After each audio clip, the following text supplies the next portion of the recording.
एक फकीर railway station पर हमेशा भीख मांगता था। उसके सामने एक कटोरा होता और उस कटोरे में पेंसिलें थी। जो आदमी भी उसके पास से गुजरता वो उस कटोरे में 10 रुपए 20 रुपए जितना भी कोई फेंकता, लेकिन कोई पेंसिलें नहीं उठाता था। एक दफा एक आदमी उस फकीर के पास से गुजरा और उसने 10 रुपए उसके कटोरे में फेंके और वो जाके ट्रेन में बैठ गया। ट्रेन चलने में अभी कुछ वक्त बाकी था। वो आदमी दौड़कर वापस आया और उस फकीर से कहा कि मैंने आपको 10 रुपए दिए हैं और मैं इस 10 रुपए के मुकाबले में 2 पेंसिलें लेना चाहता हूं, क्योंकि मैं एक कारोबारी इंसान हूं और आप भी यहां पे बैठ के कारोबार कर रहे हैं। लिहाजा उसने 2 पेंसिलें वहां से ली और वो वापस जाके ट्रेन में बैठ गया। इस वाकये के 6 महीने गुजरने के बाद ये एक तकरीब में था। इसके पास एक बेहतरीन कपड़े पहने हुए एक आदमी आया और आके इसका शुक्रिया अदा किया कि सर आपका बहुत शुक्रिया, आपकी वजह से आज मैं एक बेहतरीन कारोबारी इंसान हूं। तो ये बैठे हुए इंसान ने कहा कि जहां तक मुझे याद पड़ता है मैंने आपके साथ कोई ऐसा काम नहीं किया जिससे आप मेरा शुक्रिया अदा करें। तो इस आदमी ने कहा कि आज से 6 महीने पहले आप याद कीजिए जब आपने कटोरे में 10 रुपए फेंके थे और वहां से 2 पेंसिलें ली थी। उस पेंसिलों के लेने से जो मेरी इज्जत नफ्स बढ़ी थी आप उसका अंदाजा नहीं कर सकते, और उससे मुझे जो खुशी हासिल हुई थी आप उसका भी अंदाजा नहीं कर सकते। मैंने उसी दिन अपना कटोरा तोड़ डाला था और मैंने अपने आप से यह वादा किया था कि मैं आइंदा भीख नहीं मांगूंगा, मैं अपना कारोबार करूंगा।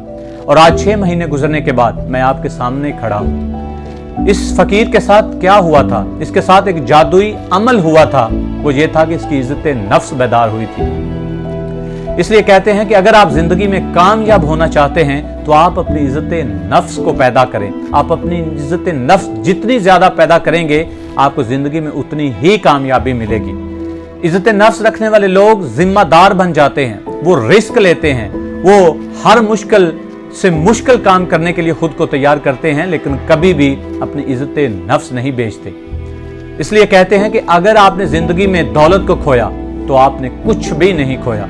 अगर आपने सेहत को खो दिया तो आपने कुछ ना कुछ जरूर खोया, और अगर आपने इज्जत नफ्स को खो दिया तो आपने जिंदगी में सब कुछ खो दिया। एक दफा एक बादशाह बहुत परेशान बैठा हुआ था कि उसके पास वजीर आया और आके कहा, बादशाह सलामत, जब हमारी आर्मी 7 वाली सल्तनत के बादशाह से छोटी है तो हमें खजाने और पैसे देकर उससे सुलह कर लेनी चाहिए।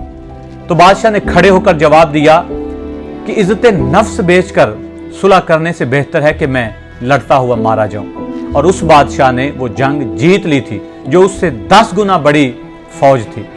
याद रखिए, इज्जत नफ्स से इंसान मजबूत होता है। क्या है इज्जत नफ्स? इंसान के अपने बारे में ख्यालात और एहसासात को इज्जत नफ्स कहते हैं। और तारीख के अजीम लीडर और अजीम उस्ताद भी यही कहते हैं कि अगर आप चाहते हो कामयाबी तो अपने अंदर इज्जत नफ्स को बेदार कीजिए। जिंदगी में अपने आप से ये वादा कर लीजिए कि आप किसी सूरत भी अपनी इज्जत नफ्स पे कभी भी सौदा नहीं करेंगे। यकीन जानिए कि आपको कामयाब होने से भी कोई इंसान नहीं रोक सकता।